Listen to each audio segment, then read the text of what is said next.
हम पढ़ेंगे यहेजकेल Ezekiel 13 chapter, 14 chapter, 15 chapter King James version में से पढ़ेंगे और फिर हिंदी में BSI बाइबल में से पढ़ेंगे। पवित्र आत्मा हमारी सहायता करो। आपके बिना इन वचनों को हम ज़रा भी नहीं समझ सकते हैं। हमारी सहायता करो। नासरी यीशु के नाम में विनती करते हैं, सुन और कबूल कर मेरे पिता। आमीन, आमीन, आमीन। एजेकियल 13 चैप्टर फर्स्ट वर्स से पढ़ेंगे। And the word of the Lord came unto me, saying, Son of man, prophesy against the prophets of Israel that prophesy, and say thou unto them,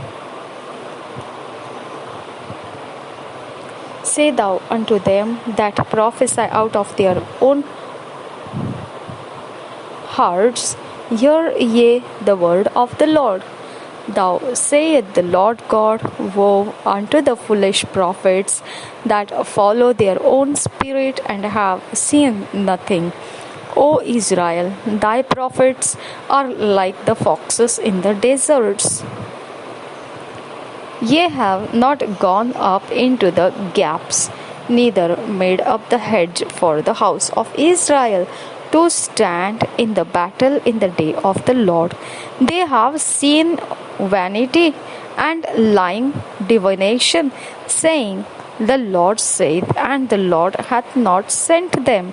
And they have made others to hope that they would confirm the word. Have ye not seen a vain vision? And have ye not spoken a lying divination? Whereas ye say, The Lord saith it, albeit I have not spoken. Therefore, thus saith the Lord God, because ye have spoken vanity and seen lies, therefore, behold, I am against you, saith the Lord God, and mine hand shall be upon the prophets that see vanity and that divine lies. They shall not be in the assembly of my people, neither shall they be written in the writing of the house of Israel, neither shall they enter into the land of Israel, and ye shall know that I am the Lord God. Because they have seduced my people, saying, Peace, and there was no peace, and one built up a wall, and lo, others daubed it with untempered mortar. Say unto them which daub it with untempered mortar, that it shall fall. There shall be an overflowing shower, and yea, O great hailstones shall fall, and a stormy wind shall rend it. Lo, when the wall is fallen, shall it not be said unto you, Where is the daubing wherewith ye have daubed it? Therefore, thus saith the Lord God, I will even rend it with a stormy wind in my fury, and there shall be an overflowing shower in mine anger, and great hailstones in my fury to consume it. So will I break down the wall that ye have daubed with untempered mortar, and bring it down to the ground, so that the foundation thereof shall be discovered, and it shall fall, and ye shall be consumed in the midst thereof, and ye shall know that I am the Lord. Thus will I accomplish my wrath upon the wall, and upon them that have daubed it with untempered mortar, and will say unto you, The wall is no more, neither they that daubed it.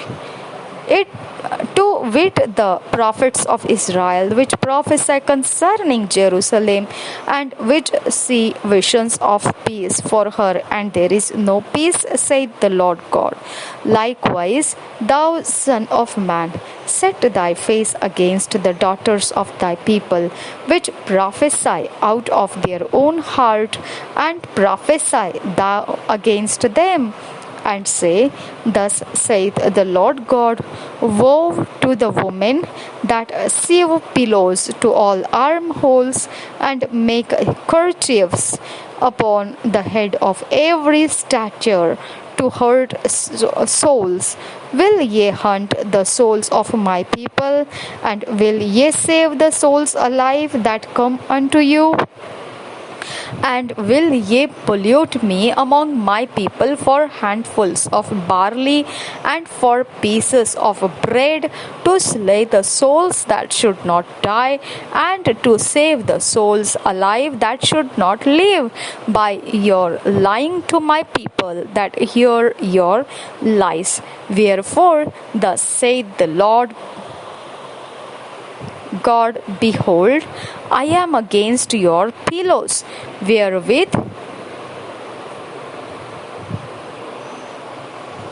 Wherefore, thus saith the Lord God, Behold, I am against your pillows, wherewith ye dare hunt the souls to make them fly, and I will tear them from your arms, and will let the souls go, even the souls that ye hunt to make them fly. Your kerchiefs also will I tear, and deliver my people out of your hand, and they shall be no more in your hand to be hunted, and ye shall know that I am the Lord. Hallelujah. ये वचन आप हिंदी में सुनेंगे, okay? 20 वचन और 21 वचन। Because with lies ye have made the heart of the righteous sad, whom I have not made sad, and strengthened the hands of the wicked, that he should not return from his wicked way, by promising him life. Therefore ye shall see no more vanity, nor divinations, for I will deliver my people out of your hand, and ye shall know that I am the Lord. 14th verse से आगे पढ़ेंगे, 14th chapter 1st verse से आगे पढ़ेंगे.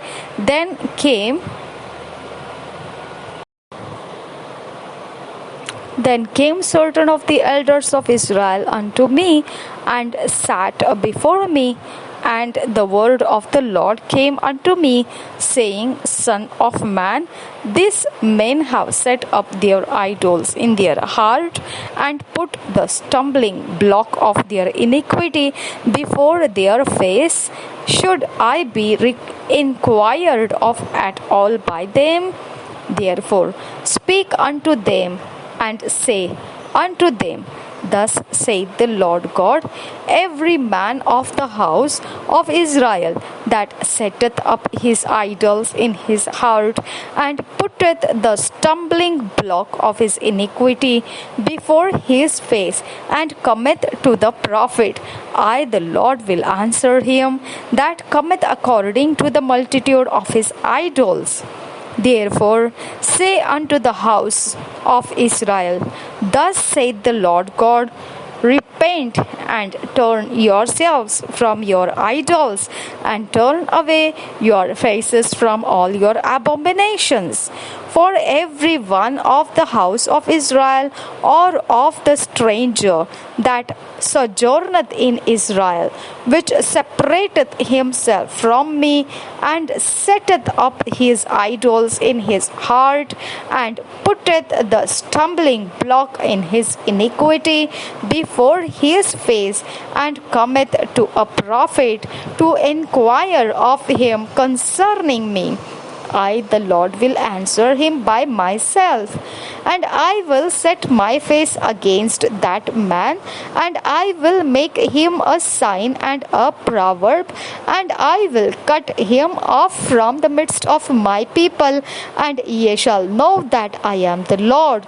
And if the prophet be deceived when he had spoken a thing, I the Lord have deceived that prophet, and I will stretch out my hand upon him, and will destroy him from the midst of my people Israel. and they shall bear the punishment of their iniquity. The punishment of the prophet shall be even as the punishment of him that seeketh unto him, that the house of Israel may go no more astray from me, neither be polluted any more with all their transgressions, but that they may be my people, and I may be their God, saith the Lord God. The word of the Lord came again to me, saying,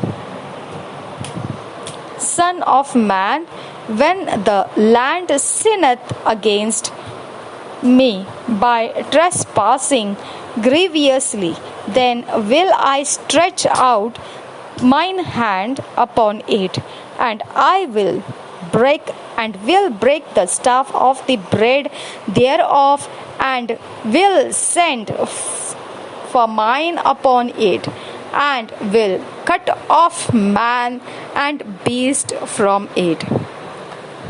Though these three men, Noah, Daniel, and Job, were in it, they should deliver but their own souls by their righteousness, saith the Lord God. I cause noisome beasts to pass through the land, and they spoil it so that it be desolate, that no man may pass through because of the beasts. Though these three men were in it, as I live, saith the Lord God, they shall deliver neither sons nor daughters, they only shall be delivered, but the land shall be desolate. Or if I bring a sword upon that land, and say, Sword, go through the land, so that I cut off man and beast from it, though these three men were in it, as I live, saith the Lord, they shall deliver neither sons nor daughters, but they only shall be delivered themselves. देखो, मैंने आपको इब्रानी की पत्री पढ़ते समय मैंने आपको बताया ना कि हमारे साथ परमेश्वर एक तरफ से अलग कंडीशंस दिखाता है, रास्ता दिखाता है, लेकिन दुष्टों के बारे में परमेश्वर अपनी तरफ से कुछ इंतज़ाम रखता है। समझ में आया?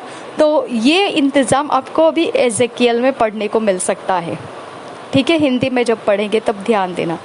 Okay, 19th verse. Or if I send a pestilence into that land, and pour out my fury upon it in blood, to cut off from it man and beast, though no Daniel and Job were in it, as I live, saith the Lord God, they shall deliver neither son nor daughter, they shall but deliver their own souls by their righteousness. 21 verse आगे. For thus saith the Lord God, how much more when I send my four sore judgments upon Jerusalem, the sword and the famine and the noisome beast and the pestilence, to cut off from it man and beast. Yet behold, therein shall be left a remnant that shall be brought forth, both sons and daughters. Behold, they shall come forth unto you, and ye shall see their way and their doings, and ye shall be comforted concerning the evil that I have brought upon Jerusalem, even concerning all that I have brought upon it. And they shall comfort you when ye see their ways and their doings, and ye shall know that I have not done without cause all that I have done in it, saith the Lord God. 15th chapter, first verse से पढ़ेंगे. And the word of the Lord came unto me, saying, Son of man, what is the vine tree more than any tree, or than a branch which is among the trees of the forest? Shall wood be taken thereof to do any work, or will men take a pin of it to hang any vessel thereon? Behold, it is cast into the fire for fuel, the fire devoureth both the ends of it, and the midst of it is burnt. Is it meet for any work? Behold, when I was whole, it was meet for no work. How much less shall it be meet yet for any work, when the fire hath devoured it, and it is burnt? Therefore, thus saith the Lord God, as the vine tree among the trees of the forest, which I have given to the fire for fuel, so will I give the inhabitants of Jerusalem, and I will set my face against them. They shall go out from one fire, and another fire shall devour them. And ye shall know that I am the Lord, when I set my face against them, and I will make the land desolate, because they have committed a trespass, saith the Lord God. ठीक है, अब आप पढ़ेंगे, हम पढ़ेंगे। देखिए, आप हिंदी में जब पढ़ेंगे तो आपको ध्यान देना है।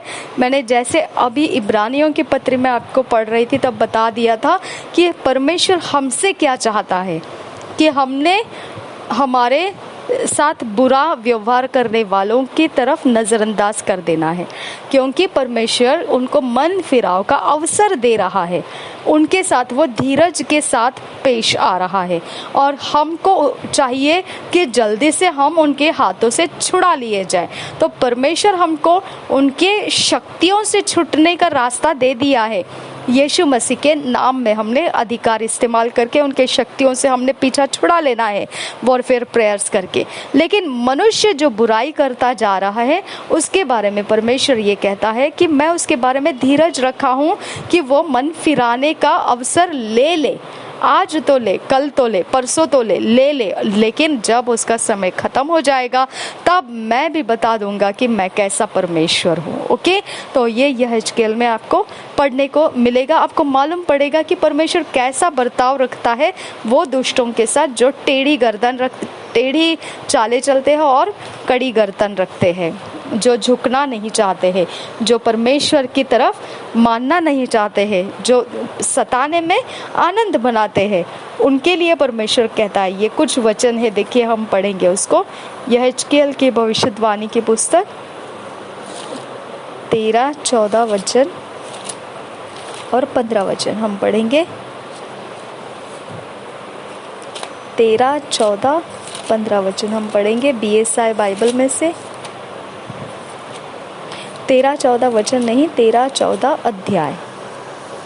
ठीक है,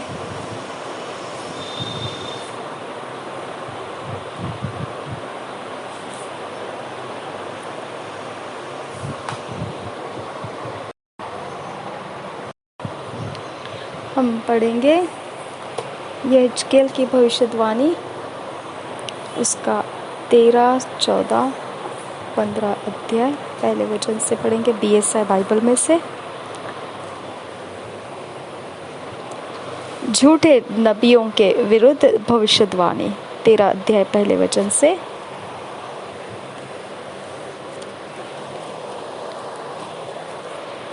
यहोवा का यह वचन मेरे पास पहुंचा, हे मनुष्य के संतान, इस्राएल के जो भविष्यद्वक्ता अपने ही मन से भविष्यवाणी करते हैं, उनके विरुद्ध भविष्यवाणी करके तू कहे, यहोवा का वचन सुनो। प्रभु यहोवा यूँ कहता है, हाय उन मूढ़ भविष्यद्वक्ताओं पर जो अपनी ही आत्मा के पीछे भटक जाते हैं और कुछ दर्शन नहीं पाया। हे इस्राएल, तेरे भविष्यद्वक्ता खंडहरों में की लोमड़ियों के समान बने हैं। तुमने दरारों में चढ़कर इस्राएल के घराने के लिए दीवार नहीं सुधारी, जिससे वे यहोवा के दिन युद्ध में स्थिर रह सकते। वे लोग जो कहते हैं यहोवा की यह वाणी है, उन्होंने भावी का व्यर्थ और झूठा दावा किया है, और तब भी यह आशा दिलाई कि यहोवा यह वचन पूरा करेगा, तो भी यहोवा ने उन्हें नहीं भेजा। क्या तुम्हारा दर्शन झूठा नहीं है और क्या तुम झूठ मूठ भावी नहीं कहते? तुम कहते हो यहोवा की यह वाणी है, परंतु मैंने कुछ नहीं कहा है। इस कारण प्रभु यहोवा तुमसे यूं कहता है, तुमने जो व्यर्थ बात कही और झूठे दर्शन देखे हैं, इसलिए मैं तुम्हारे विरुद्ध हूँ। प्रभु यहोवा की यही वाणी है, जो भविष्यद्वक्ता झूठे दर्शन देखते और झूठ मूठ भावी कहते हैं, मेरा हाथ उनके विरुद्ध होगा और वे मेरी प्रजा की मंडली में भागी न होंगे, न उनके नाम इस्राएल की नामावली में लिखे जाएंगे और न वे इस्राएल के देश में प्रवेश करने पाएंगे। इससे तुम लोग जान लोगे कि मैं प्रभु यहोवा हूँ, क्योंकि उन्होंने शांति है ऐसा कहकर मेरी प्रजा को बहकाया है, जबकि शांति नहीं है। और इसलिए कि जब कोई दीवार बनाता है, तब वे उसकी कच्ची लेसाई करते हैं। उन कच्ची लेसाई करने वालों से कहे कि वह गिर जाएगी।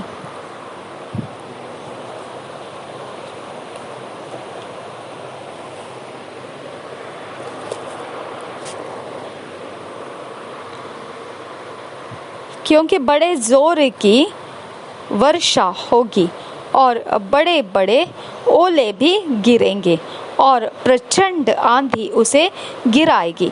इसलिए जब दीवार गिर जाएगी, तब क्या लोग तुमसे यह न कहेंगे, जो लेसाई तुमने की वह कहा गई? इस कारण प्रभु यहोवा तुमसे यूं कहता है, मैं जल कर उसको प्रचंड आंधी के द्वारा गिराऊंगा और मेरे कोप से भारी वर्षा होगी और मेरी जलजलाहट से बड़े बड़े ओले गिरेंगे कि दीवार को नष्ट करे। इस रीति जिस दीवार पर तुमने कच्ची लेसाई की है, उसे मैं ढा दूंगा, वरन मिट्टी में मिलाऊंगा और उसकी नींव खुल जाएगी, और जब वह गिरेगी तब तुम भी उसके नीचे दबकर नष्ट होंगे और तुम जान लोगे कि मैं यहोवा हूँ। इस रीति मैं दीवार और उसकी कच्ची लेसाई करने वाले दोनों पर अपने जलजलाहट पूर्ण रीति से भड़काऊंगा। फिर तुमसे कहूंगा, न तो दीवार रही और न उसके लेसने वाले रहे, अर्थात इस्राएल के वे भविष्यद्वक्ता जो यरूशलेम के विषय में भविष्यद्वाणी करते और उनके शांति का दर्शन बताते हैं, उनके शांति के दर्शन बताते थे, परंतु प्रभु यहोवा की यह वाणी है कि शांति है ही नहीं। झूठी नबियाओं के विरुद्ध भविष्यवाणी। 17 वचन से आगे। फिर हे मनुष्य के संतान, तू अपने लोगों की स्त्रियों से विमुख होकर जो अपने ही मन से भविष्यवाणी करती है, उनके विरुद्ध भविष्यवाणी करके कहे। देखो, आपको युद्ध करने के लिए परमेश्वर का रास्ता कैसा है। जब शैतान के जगत के लोग आपको अगर समझो श्राप देते हैं या आपको कुछ ऐसा करते हैं जो सही नहीं है, ओके, तो आप उसके विरोध में परमेश्वर का वचन जो है वो आपके ऊपर लागू करना है। ठीक है, उसके विरोध में जो परमेश्वर का वचन आपके लिए है वो आपके ऊपर आपने बोलना है। ठीक है, उनके विरुद्ध भविष्यवाणी करके कहे, प्रभु यहोवा यूं कहता है, जो स्त्रियां हाथ से सब जोड़ों के लिए तकिया सीती और प्राणियों का आहेर करने को सब प्रकार के मनुष्यों की आंख ढांपने के लिए कपड़े बनाती है, उन पर हाय। क्या तुम मेरी प्रजा के प्राणों का आहेर करके अपने निज प्राण बचा रखोगी? तुमने तो मुट्ठी मुट्ठी भर जौ और रोटी के टुकड़ों के बदले मुझे मेरी प्रजा की बातों के द्वारा जो मेरी प्रजा के लोग तुमसे सुनते हैं जो नाश के योग्य न थे उनको मार डाला, और जो बचने के योग्य न थे उन प्राणों को बचा रखा है। इस कारण प्रभु यहोवा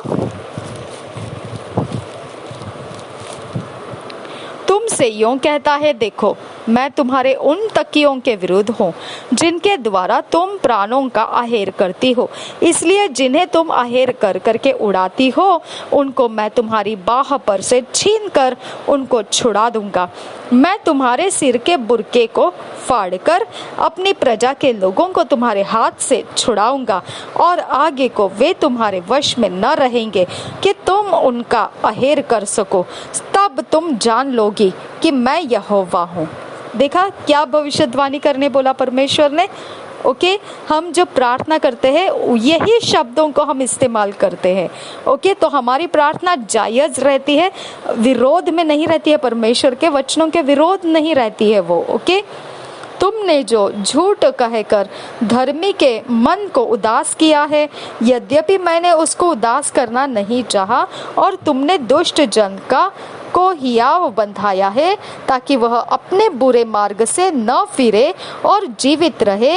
इस कारण तुम फिर न तो झूठा दर्शन देखोगी और न भावी कहोगी, क्योंकि मैं अपनी प्रजा को तुम्हारे हाथ से छुड़ाऊंगा।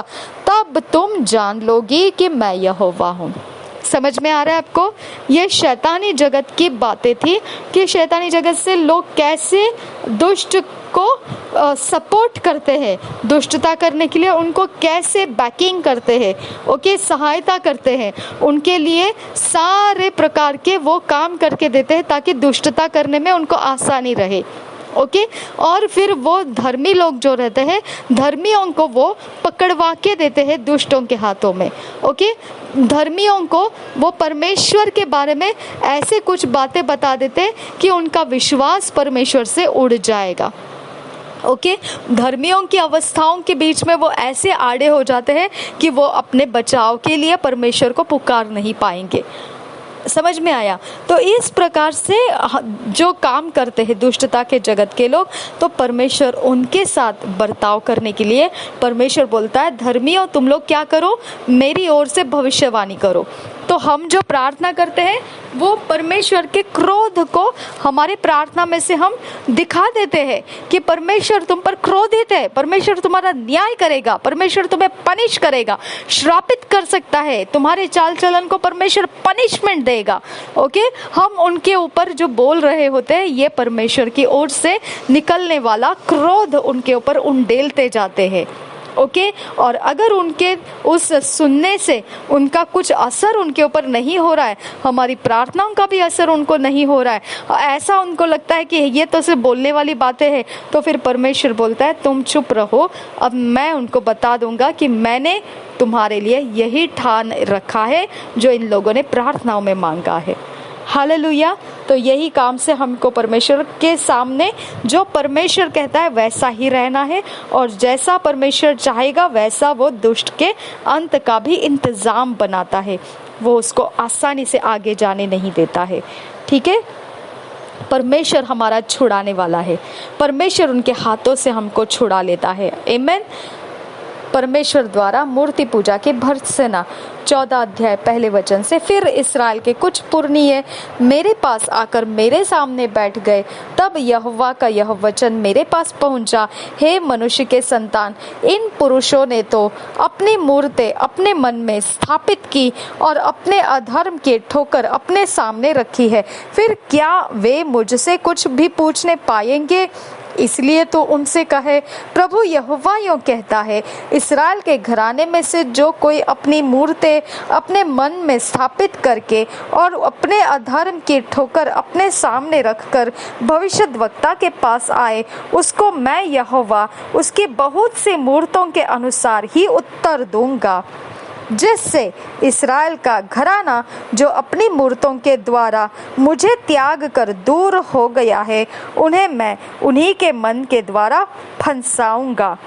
इसलिए इस्राएल के घराने से कहे, प्रभु यहोवा यूं कहता है, फिरो और अपनी मूर्तों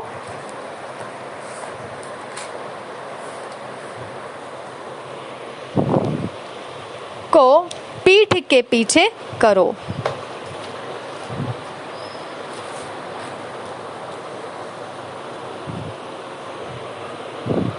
और अपने सब घृणित कामों से मुंह मोड़ो, क्योंकि इस्राएल के घराने में से और उसके बीच रहने वाले परदेशियों में से भी कोई क्यों न हो जो मेरे पीछे हो लेना छोड़कर अपनी मूरतें अपने मन में स्थापित करे और अपने अधर्म की ठोकर अपने सामने रखे, और तब मुझसे अपनी कोई बात पूछने के लिए भविष्यद्वक्ता के पास आए, तो उसको मैं यहोवा आप ही उत्तर दूंगा।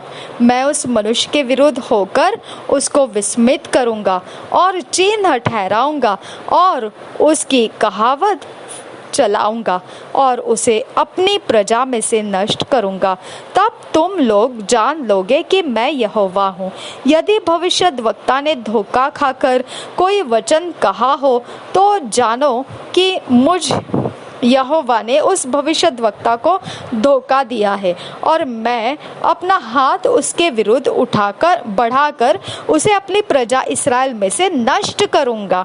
वे सब लोग अपने अपने अधर्म का बोझ उठाएंगे, अर्थात जैसा भविष्यद्वक्ता से पूछने वाले का अधर्म ठहरेगा, वैसा ही भविष्यद्वक्ता का भी अधर्म ठहरेगा, ताकि इस्राएल का घराना आगे को मेरे पीछे हो लेना न छोड़े और न अपने भांति के अपराधों के द्वारा आगे को अशुद्ध बने, वरन वे मेरी प्रजा बने और मैं उनका परमेश्वर ठहरूं।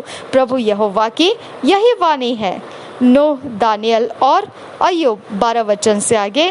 तब यहोवा का यह वचन मेरे पास पहुंचा, हे मनुष्य के संतान, जब किसी देश के लोग मुझसे विश्वासघात करके पापी हो जाए और मैं अपना हाथ उस देश के विरुद्ध बढ़ाकर उसका अन्न रूपी आधार दूर करूं और उसमें अकाल ढालकर उसमें से मनुष्य और पशु दोनों का नाश करूं, तब चाहे उसमें नूह, दानियल और अय्यूब ये तीनों पुरुष हो, तो भी वे अपने धर्म के द्वारा केवल अपने ही प्राणों को बचा सकेंगे।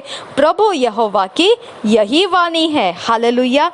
देखा, तो परमेश्वर कहता है चलो ठीक है, जहाँ तक लोग तुम्हारे बैरी जो बनकर तुमको सताते हैं, जो लोग उनके लिए प्रार्थना कर रहे हैं, हाँ, कि नहीं उनके गुनाह माफ़ कर, उनको बचने दे, उनको गुनाह माफ़ कर, और वो तुमको सताए जा रहे हैं और उनके गुनाह माफ़ करने के लिए दूसरे लोग प्रार्थना कर रहे हैं, तो परमेश्वर कहता है कि एक समय ऐसा आएगा कि जो प्रार्थना कर रहे हैं वो तो बचा लिए जाएंगे, लेकिन जो बैरी होकर तुमको सताया जा रहा है वो बचाया नहीं जाएगा। यानी एक दिन ऐसा होगा कि उनकी प्रार्थनाओं को दया नहीं मिलेगी। Hallelujah, hallelujah. तो हमारे लिए ये जवाब है परमेश्वर का, ठीक है।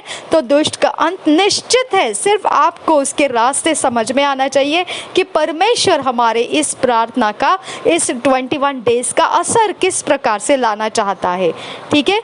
12 वचन से आगे और एक बार पढ़ेंगे। तब यहोवा का यह वचन मेरे पास पहुंचा, हे मनुष्य के संतान, जब किसी देश के लोग मुझसे विश्वासघात करके पापी हो जाए और मैं अपना हाथ उस देश के विरुद्ध बढ़ाकर उसका अन्न रूपी आधार दूर करूं और उसमें अकाल डालकर उसमें से मनुष्य और पशु दोनों का नाश करूं, तब चाहे उसमें नूह, दानियल और अय्यूब ये तीनों पुरुष हो, यानी देखो ये पराक्रमी परमेश्वर के पुत्र है, ओके। दानियल, अय्यूब और नूह ये पराक्रमी परमेश्वर के अनुग्रह को पाए हुए लोग हैं, कृपा दृष्टि को पाए हुए लोग हैं। अगर ये लोग वहाँ हैं तो परमेश्वर इनकी सुधि लेगा, ओके। अगर इन्होंने बोला परमेश्वर दया कर, इन लोगों को ऐसे तू मत कर, ऐसे मत परेशानी में डाल, इनकी सहायता कर और इनको प्रभु में लेकर आ, तो परमेश्वर कहता है कि उन लोगों की भी मैं नहीं सुनूंगा, मैं उनको वहाँ पर सुरक्षित रखूंगा, लेकिन मैं जो सताते हैं, जो दुष्टता करते हैं, उनको मैं नहीं छोड़ूंगा।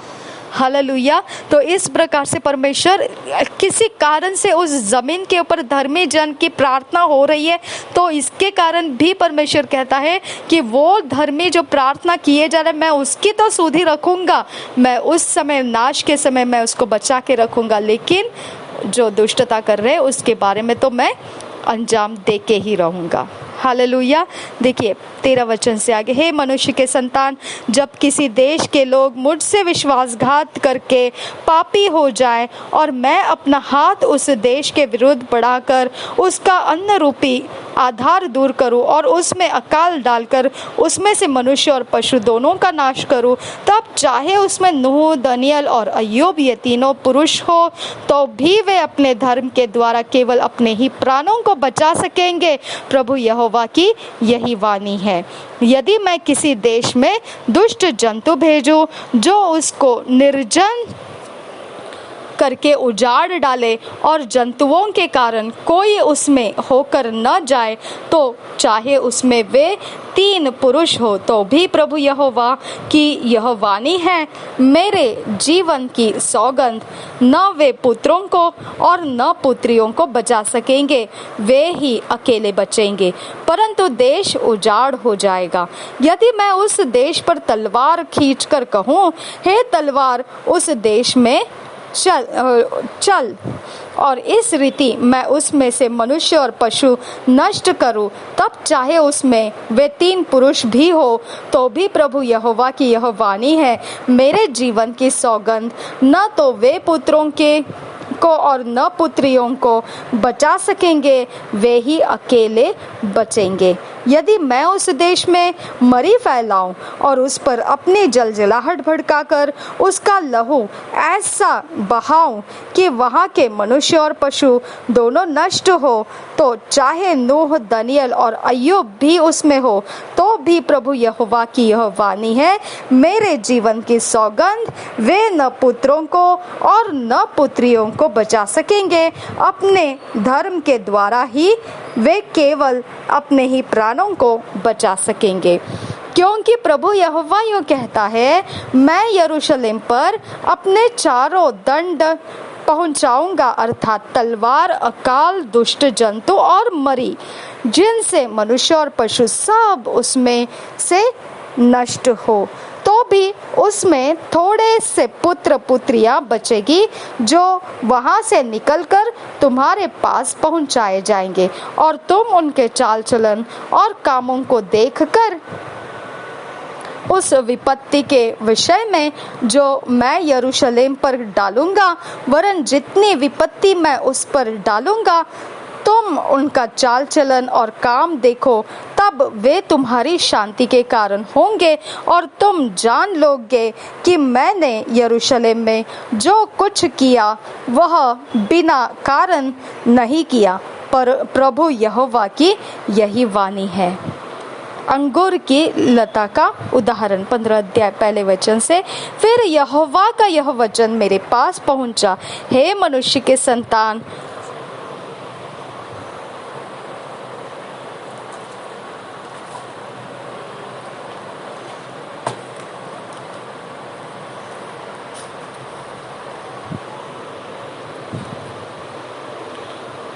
वृक्षों में अंगूर की लता की क्या श्रेष्ठता है?